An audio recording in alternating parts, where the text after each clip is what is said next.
We're back. We are back. We're going to talk horror.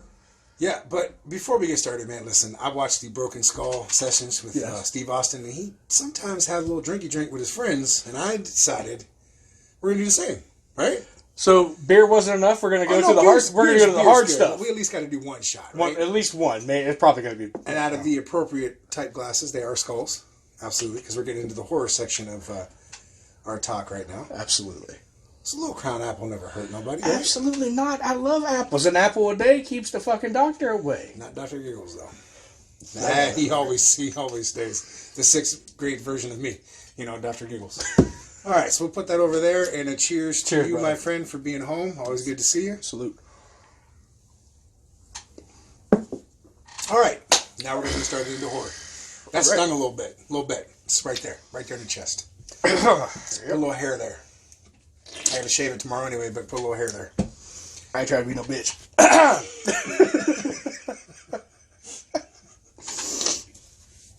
I took a drink of beer too, so we're good. Yep. All right then.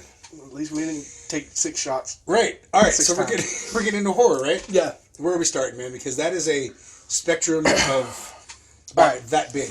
So I just kind of want to throw this disclaimer out, and I probably should have thrown this out on the first video that we did, but hold on. Take your time. You know, I am coming up on 40. My drinking capabilities is not as good as it used to be. Oh, dude, listen, I did not, nor did I care to drink a lot. Like, and then 2020 happened, and it was like I drank more because what else could you do at that point? Yeah, you literally couldn't do anything. Hell, they didn't even want you going to the damn liquor store, but we still did. Bro, with the pro from the liquor store, you did what you got to do, right? And then, like, you know, now it's like I'm back to not doing it very often. You get together with people, you have a few beers, it's cool. Take a little shot here and there. Have a drink or two. You know, you get older, man. You live that life. You did that in the 20s. And in the early teens when you weren't supposed to be there, but you still went anyway. Right. And you were drinking, and you were DJing and drinking at the same time. And then you just got to a point where it's like, this is boring now. Like, I don't need to be in a bar all the time. It's cool to go every now and then. It is. But it just...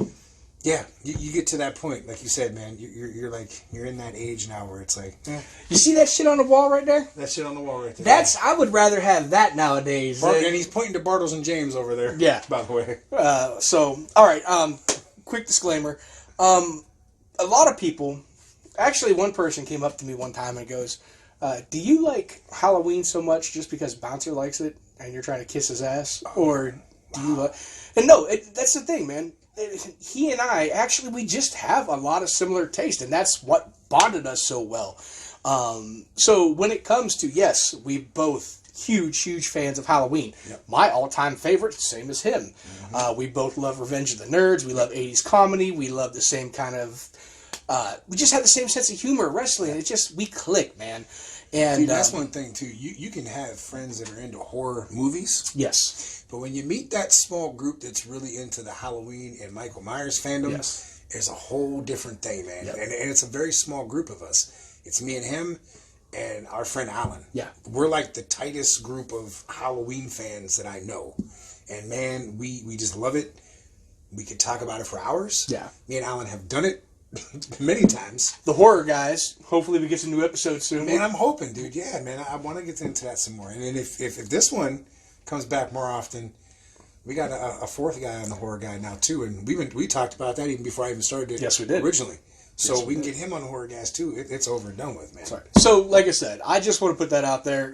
We're going to probably agree a lot on a lot of things. It's just because we have similar personalities. I'm not trying to kiss the man's ass. And we're going to throw out, just for fun, a top 5, and it's going to be tough because my top 5 will change except for number 1 numerous times, and his is probably the same way. Yeah. But we are going to throw out you know what? Screw it. Let's start with our top 5. Let's do it. Now, top 5 horror? Top 5 horror. Let's go from 5 to 1. From 5 to 1? Yes, sir. Okay. Go ahead. Give me your number 5. My number 5, it's... I don't want to say... All right, look. Y'all are going to probably laugh at me for this. But my number 5, The First Conjuring. That was the first movie that I went to see. And what, Conjuring, the first one came out, the 2000 teens? Yeah, I think so. Because, hell, it was like a 4-year gap between the second and third one. Or was it like late 2000, like 2008, 2009-ish. Might have been. Okay, God, but- yeah, that sounds about right. Okay. Around the same time Rob Zombie's Halloween-ish type of shit came out and stuff. Either way, that's the first fucking movie that has scared me in a long time. And I don't mean like, oh, that was... No, like fucking jumped out of my seat at the theater. I dumped pop and popcorn all over myself. Quick note, side... My wife, she's probably going to kill me. Hi, honey, I love you. That's when you know he's about to tell a story you shouldn't be telling. So we are watching the second Conjuring, or it might have been Annabelle, one or the other. Okay. But we're sitting there, and something happens. There's two teenage kids in front of us, two teenage boys. Oh, and it was a jump scare, and my wife screamed. But she didn't scream like a girl. She didn't let out this yell or whatever, or cry. She would, like that. It scared the shit. She screamed like a man. It just... After the fucking movie was over, that's great. The two kids came to us and they said, "Your scream scared us more than the movie." Oh shit! But she'll laugh at that. She'll admit it that's too. Funny, man. So okay, so number 5 was The Conjuring. All right, and that's a good. Those I actually really like those series of movies. Just saw the third one. I was gonna say, did you see 2 weeks ago? Yeah, and I did enjoyed like it. Yeah, I good did. movie. Yes. A lot of people were kind of iffy on it, but again, what people I think forget is that we've already had the first one, we've already had the second one, so the third one went a little bit of a different route, and they've all, because people have thrown this out there too, they say they're more love stories than they are ghost stories. All three of them have been like that. The husband and wife, the Warrens, have a relationship, they're married, right, and they show that and express that in those movies, always. Yeah. They're they love each other, and they show that in those movies. It's not a bad thing. How many times do they mix horror and romance? But it's a thing, you know? Twilight.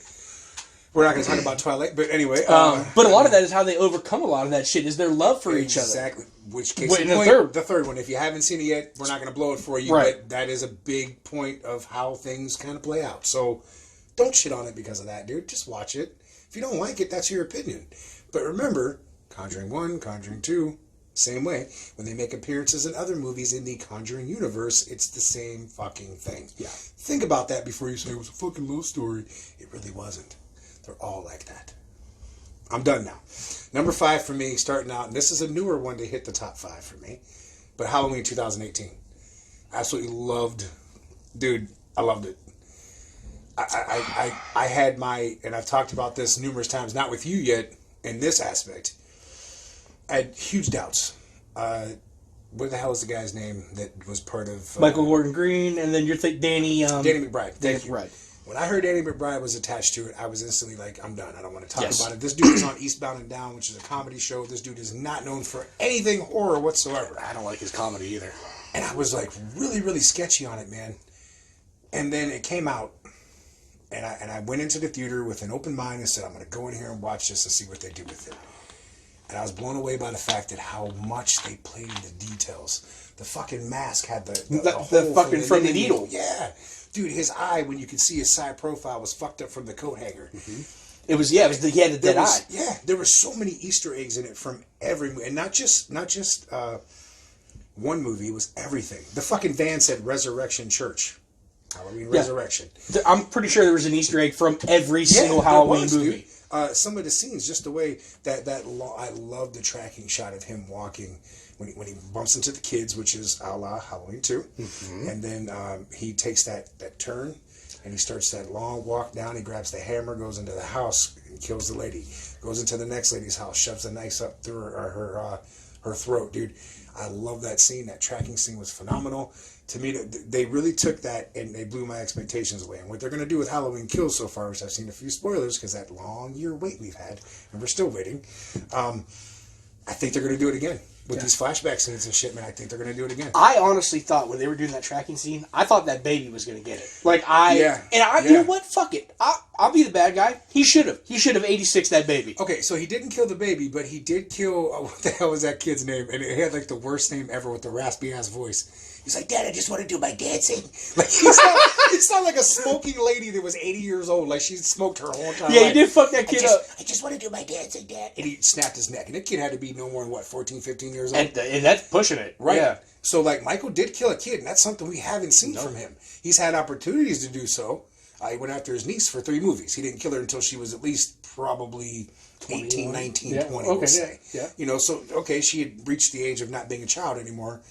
So he hasn't killed a kid, but he sure in hell did in 2018.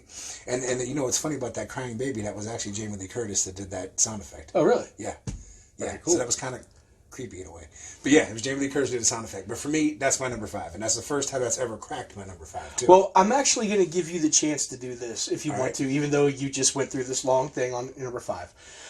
Yeah, the tangent's going to be bad. I'm sorry. That's okay. 25 minutes will just be us getting through the top 5. I'll have to come back and do more. But If you want to lump the Halloween series together, you can. Because for me, my next pick is a series lumped together. okay. All right. That's fair. That's fair. So would you like to change your number 5, or are you going to No, I'm going to keep that one at number 5. Okay. But I will lump my first one. How about that? Fair enough. That's how I'll do it. I like that deal. I will lump my first one. Yeah. Okay, number 4. Okay. This is going to be something that I guarantee a lot of you haven't seen or heard of. Okay. Have you ever heard of the Laid to Rest movie with Chrome Skull? Oh, yeah. Fucking brutal. Dude, I'm still waiting for a third one. Yes, me too. Brian Right. Austin Green Yes. thought he was the shit. Dude, yeah. Dude, those movies were fucking good. They were good, man. Dude, the kills in the first movie were so fucking gnarly. Oh, man. And that was one of those ones where it's give or take. It's hit or miss. You can go into a video store and see the cover for that, and it would draw you in, but you think, man, that movie probably fucking sucks. And then you watch it, and it was fucking good. Now, it's no Hollywood masterpiece. It's B-movie, definitely, but it's just fucking a gritty, hardcore, in-your-face, fuck-you-up movie. Mm-hmm. And so that's my number 4, the Laid to Rest series. All right, 1 and 2. My number 4 is one, and like you said, a lot of people won't know about it. I don't think anybody will know about this except for me and my friend Christian, who I haven't seen for years, and Jesse. Those will be the only 3 that'll probably know about this movie. And it's called Dead Dudes in the House. And I've talked to you about it before. I've heard of it, but I have never seen it. It's put out by Troma, but it's not from Troma. It's one of those movies where they bought and they sell through their catalog. It's straight up B-movie, B-rated as can be, but it's fucking great, and I absolutely love it. And it was one of those movies that me and my friend Christian found on like Cinemax, I think, years ago. Yeah. And for some reason, man, it just clicked. We laughed our asses off watching it. And I remember there was a day I found out that Troma released it on a 3 DVD set. It was 2 other movies I didn't give 2 shits about. I went out and bought it so quick, dude, just to have it.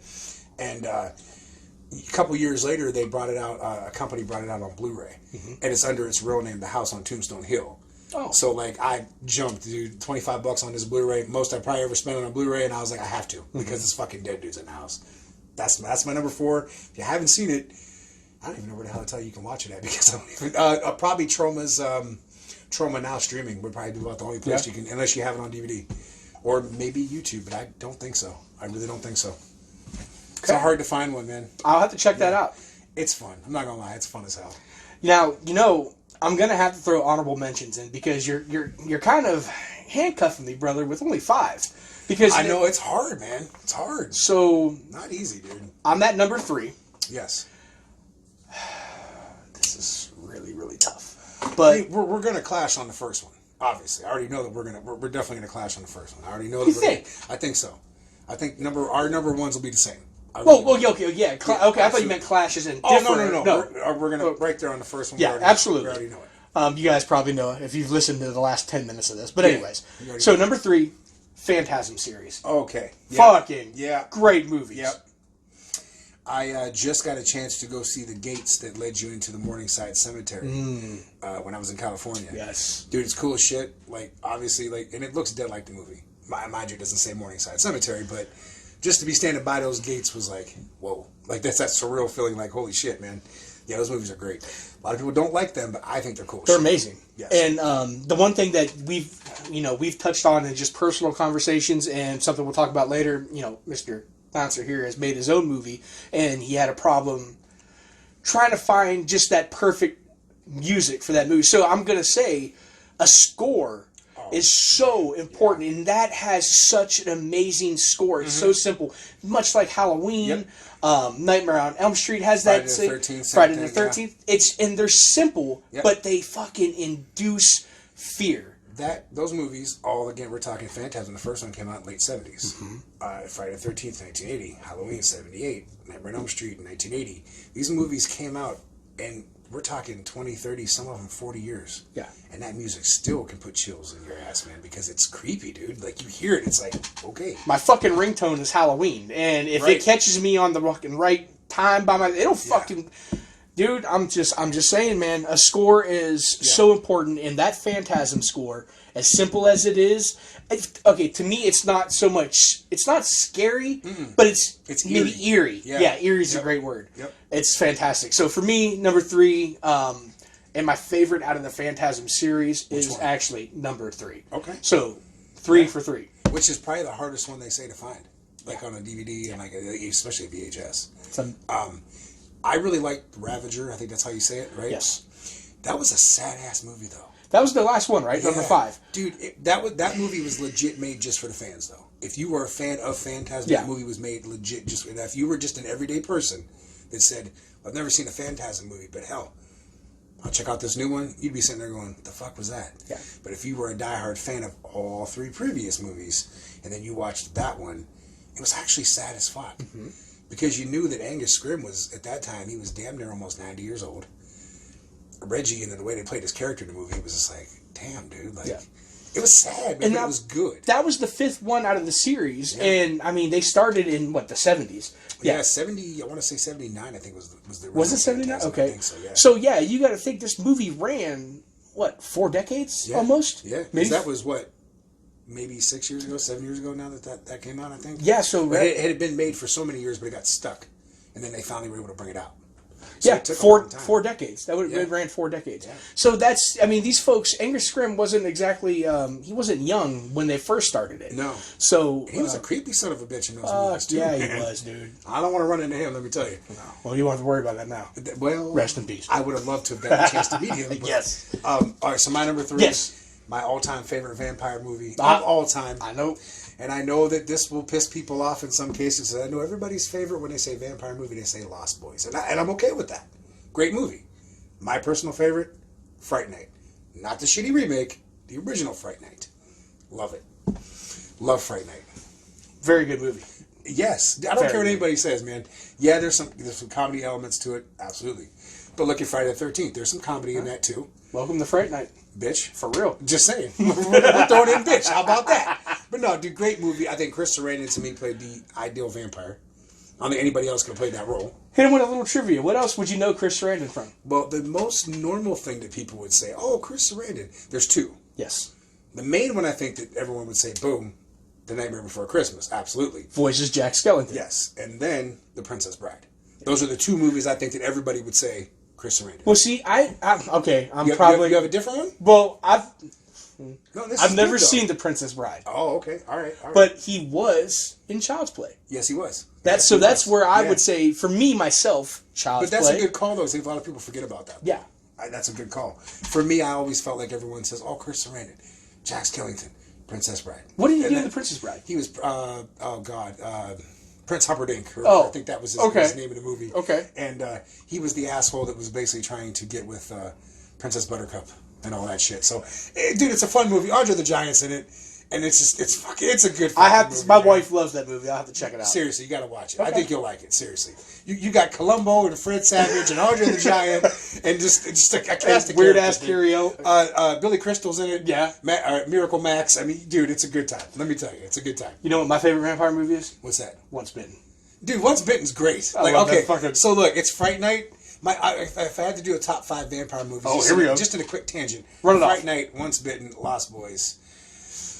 And then it gets hard, man, because Death by Temptation, which is another trauma-type movie, which is a vampire movie, which is fun as shit. Right. And my 5th one would be tough, dude, because it just gets so hard after that. Dracula Dead and Loving It. Which is Vampire in Brooklyn. Dude, yeah. It was just on earlier, and I was just watching it, for real. If that's not the best fucking... Never mind. I'm thinking about the TikTok I did with the old dude. You ever see the Wolfman? To the 25th power! You almost got the giggle. Motherfucker jumped at me! Big black ass wolf motherfucker! John Witherspoon was the best. I don't care. Oh, I love Pops. Stu was the greatest, man. All right. Greatest. So I think I'm on to number 2. Yes, sir. Ooh, number two for me. It's tough, doesn't it? It gets really tough, man. Damn. It's like being a human calculator. You have all these movies. It is like right now. There's so many things going through my head. Yeah, it's tough, man. Because 5 is a very small number. You want to loop so many together. I do, because like right now I'm thinking I got Maniac Cop. I've got Blood Diner. I've got Motel Hell. I've got the stuff. Yeah. I've got fucking just The Howling. Oh. Yeah. And you can't leave out Friday the 13th, Nightmare on Elm Street, or Texas Chainsaw. Yeah. So where Hellraiser? Where do you go? And that's where it gets tough, man. Go? Because my number 2 is none of those, and I love all of those. So I'm gonna go. My number 2. It's gonna be a little bit People Under the Stairs. And one of the ones that to me, one of the most underrated Wes Craven movies. Yes. Right up there with Shocker. Yes. I think those two, because everyone thinks Wes Craven, they think of 2 movies right off the bat: Nightmare on Elm Street and Scream. That's it. That's all they think about. But dude, People Under the Stairs and Shocker, if you haven't seen them, fun as fuck, dude. So since you brought that up, I'll say this real quick. All right. For me, by far, the creepiest, coolest, scariest opening scene belongs to Scream, the original Scream. Because that is something that you could... I never necessarily got scared outside of Michael Myers by like supernatural and zombies and shit like that. It was the stuff that you know could really fucking happen to you. Yeah. So that was just fucking... It's a conversation me and Jesse had years ago too. We talked about the difference between Michael Myers and The Exorcist. Yeah. Now Jesse believes more in the possession type of storyline that could happen. Okay. And I'm more of I can go put a mask on right now and start killing people. Right. Right? Before you're going to get possessed and start spitting green shit at me, I got to leave the fucking house and call a young priest an old priest. Right? That's where me and Jesse had this little bit of a differ. We didn't fight about it. We didn't argue about it. Right. It just was what it was. He believed more in that spectrum of the possession thing. And I said, well, dude, I can go put a mask on right now. Anybody could. And just start killing people. That's what I mean, we could. I have a list, just saying. Did I just admit that on YouTube? Fuck, there goes the video. But anyway, but no, dude, you can just, anybody can go do that. Right. But you're right. You're absolutely right. It's more of that could happen.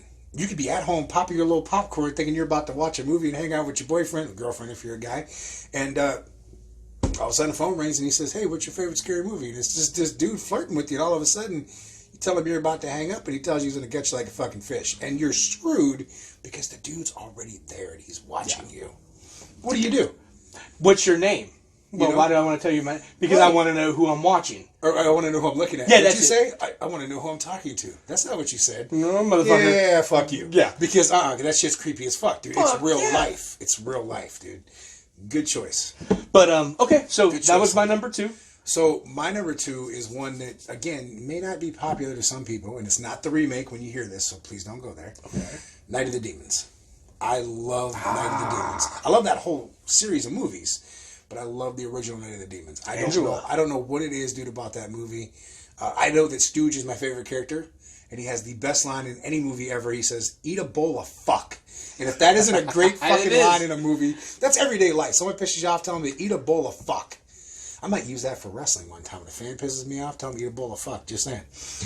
How we doing on time? Well, we're running the gauntlet, aren't we? Our timer is going to go off in 1 minute and 28 seconds. All right, we got time to hit our number 1. So you want to do number 1 together? We're going to do this together. Here we go. And 3, 2, number 1 for both of us. Halloween. Because you knew it was coming. And here's where I'm going to take my option to lump. Because I want to do Halloween 2 in there too. Yes. Because despite the fact that Halloween 2 was cut out of the canon thing when it came to Halloween 2018, I've always said this and I will always stand by this. I think Halloween 2 is the perfect sequel. Yeah. I really do, man. There was just so much good about that movie. Whereas, okay, there's some ifs and ands and buts about it that people will nitpick about, and that's fine because people do that about everything in everyday life. But that movie was the perfect sequel to Halloween from '78. Very nice. Absolutely think it was a perfect sequel. How do you feel about Halloween 2? I do enjoy me some Halloween 2. It's an amazing movie. You've got Dick Warlock, who is an amazing stuntman and really made Michael Myers his own. Yeah. Very different from Nick Castle. Yep. So while we got about 30 seconds left, I'm going to go ahead and lump mine together. So it's going to be Halloween 1, 2, 4. Yes. 2018. Mm-hmm. But one of my absolute favorites that does not get enough respect, 6. I like dude, here's the thing. I like the whole Halloween film series where everyone hates Resurrection, where everyone says that H2O was shitty. Every movie has their own thing, man. Halloween, the original, 78, nothing will top it. Halloween 2, great sequel. Halloween 3, that's our alarm to shut the fuck up, but I'm going to keep going real quick. Halloween 3 was out of the complete spectrum of what anything Halloween dealt with in the first 2 movies, but it was supposed to be that way. Yeah. Because originally Halloween was supposed to be an anthology. Every year it was going to be something different set on Halloween. So they took that approach and they did it. And for its own movie, it's a fun movie. 4 was a great pickup to bring the series back. 5, a lot of people shit on 2, but I thought was fun. Still good. 6 is good. H2O was fun, man, to bring back 20 years later, obviously. And then you got Resurrection. Okay, maybe the first 15 minutes were phenomenal. Yeah. I love when that dude is telling the story about Michael Myers as he's walking down the hallway. That is one of the coolest fucking things ever. Does it get a little lazy after that? Maybe. Still a fun movie. And don't hate it just because of Busta Rhymes. It's not worth it. And then you get into Rob Zombie's. Fuck him. That's my opinion. It took me a long time to get into the first one. I can't stand the second one. And then you go into 2018, and then we carry on to Kills and Ends, which we still haven't seen yet. But when we do, I'm sure we're going to talk about that too.